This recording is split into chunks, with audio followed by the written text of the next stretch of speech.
Folks, hey there folks, plus come by 51mm, and tonight I'm doing a little something different. Going to be talking about my M1A loaded, even though I don't have it here, but I'll be talking and I'll make the video an audio file just so that way you can hear my voice, but on the video itself I'm going to have a picture of the M1A loaded with its new scope and the box of ammo that I was running with it. And basically all I'm doing is I'm giving an update to how the M1A performed with the new scope. Let me move my Glock here and set it right there. Okay, because it's by the camera. I was very impressed with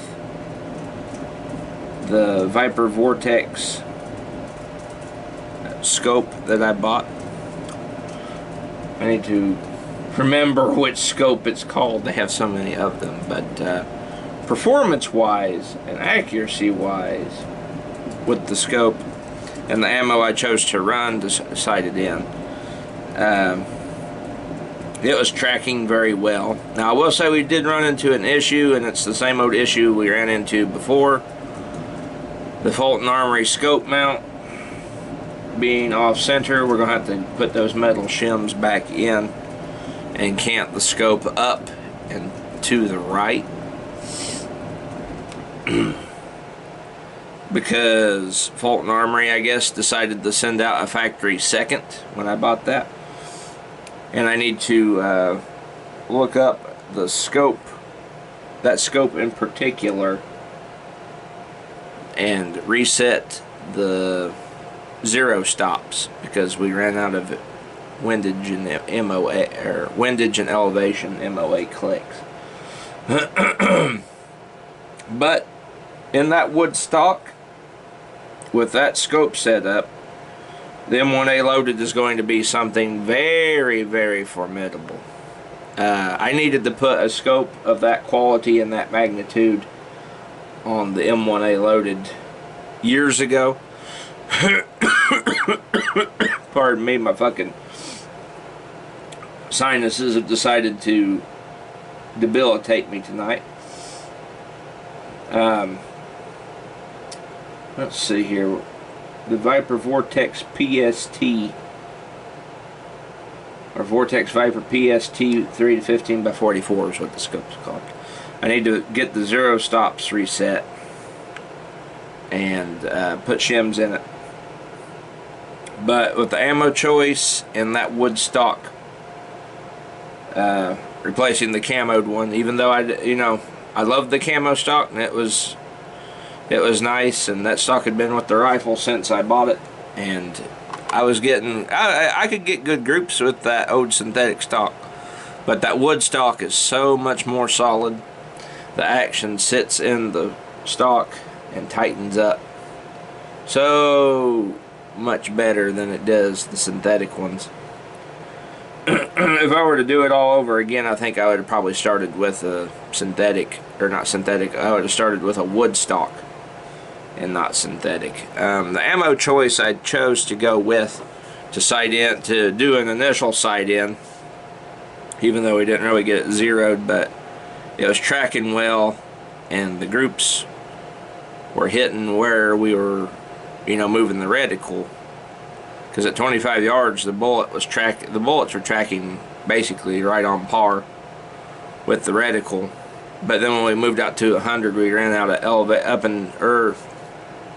we had plenty of up and down elevation. It was just the left and right. But the ammunition I chose was Federal, or I keep saying Federal, but Freedom Munitions 308 155 grain Hall Point Boat Tail match ammo. And that stuff was very consistent in the M1A loaded. You gotta remember that Springfield Armory M1As, they have a 1 in 11 twist. And after all the years of shooting my big M1A, and the year I've had my M1A Scout Squad, I've come to realize that bullet twist or bullet weights in the 150 to 168 grain, in that threshold there is that Springfield Armory M1A's sweet spot, because it has that 1 in 11 twist rate. 1 in 11 twist rate is like a good compromise, a very good in-between twist rate for a .308 30 caliber bullet. Because it's right there in the middle, and I know why Springfield does that. They do that, they put that twist rate in their M1As because that is a decent and good twist rate, because that way it lets you be able to get decent accuracy with M80 ball and, you know, lower grain weight ammunition like 147 grain full metal jackets and stuff. But it leaves you enough play room to use match ammo, basically off the shelf hunting ammo that you get at Walmart, like Remington Core Locked and Federal Power Shock and stuff like that. So that's actually pretty smart on their part, because if you just put a 110 twist in an M1A, you're limited basically to the heavy stuff at that point. And if you put 112s in there, well, then you're limited to the lightweight bullets, the like really light 147 grains and lower type bullet weights. I mean, yeah, there's compromises here and there with the twist rates. 308 is so much more forgiving on its twist rates than, say, 223, 556. And I've said this before in previous video, in my M1A accuracy videos. That's still ongoing, by the way. I never quit that. I just haven't had time since starting at Amazon to get back into it, to go into detail on the M1As, like barrels and stuff. I even have my old black notebook that I brought up here, and I was looking through it, and I was just in the middle writing down notes for twist rates and barrel lengths for that series, and then I got hired on at Amazon, and then that kind of put things on the back burner. But I'm going to try and change that, because like this weekend I'm probably not going to be able to get out to go shoot. I was going to go today. I was going to take the Riley Defense AK-47 and then one day Scout Squad out to my grandparents and go shoot like a pop cans or something, make a funny video. Just have a shooting video, just something for you guys to watch and for me to upload and have fun. But I woke up too late in the day because work kicked my ass last night, because the area that we're in at work is, oh, me and my sister basically run it now. That's not bad, but it's a lot more work than what we're used to.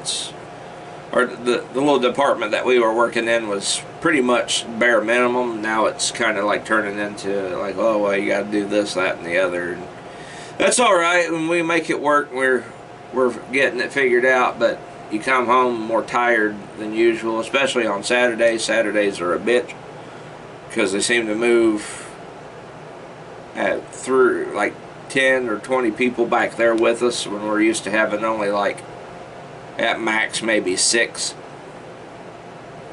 So we gotta like double time everything, but that is what it is. But it's just that's what's been slowing me down here lately.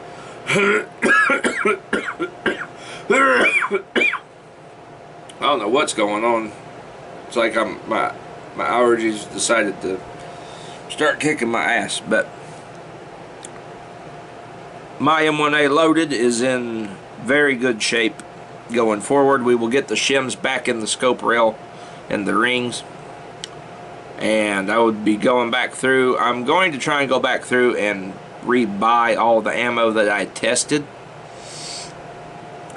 over the years, and retest it again, but this time not only do it with the M1A loaded in its new stock with the new scope, but also run that same ammo through my M1A Scout Squad and see how it performs in that. So it'd be testing both to see how it does. But that ammo combination with the scope and the stock, it really is going to be something interesting.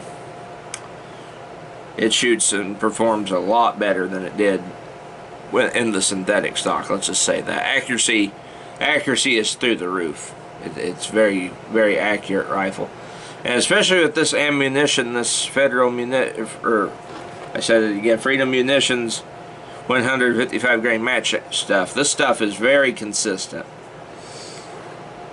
Basically, I was holding a spot at 100, and I'd put the reticle on there. I'd have to use the sub-tensions in the reticle because, like I said, the elevation, I need to reset the 0 stops on my turrets. I need to look up an instruction manual for the Viper PST, because the fellow who I bought it off of did not send one. He just sent the scope with the bubble level and the rings and the scope caps, but he didn't send the instruction manual. May not have had it, may have threw it away. But I need to get in there, reset all the turrets, and get my elevation and windage under control. And this thing will be something unreal. This M1A loaded of mine with match ammo. So that's where I'm at right now. More testing will have to resume, and we'll have to go back out and get the scope squared up. But it's there. I'm right at the doorstep of getting it where it needs to be, where it should have been. You know, working my way up to it this whole time. So that's that. This is an update. Has been the update on the M1A loaded. I will post more videos and show when we do get it sighted in, and it's you know, A-OK, squared up and good to go. And we will I will show what this bad boy was doing and what it will do. So, until the next video, guys, this has been Pliskin by 51mm. I'll catch you all in the next one. Stay tuned. I've got more. I'm going to do a first impressions video on my Riley AK-47. I may do that here in a minute. I may do it tomorrow night. That's coming up next. And then I may do a video about my... do a video on Glock versus 1911, too, since I own both. And give some little input there on the stuff I found with it. So anyway, until the next video, which will be later tomorrow night, probably. I'll catch y'all in the next one. Catch you later.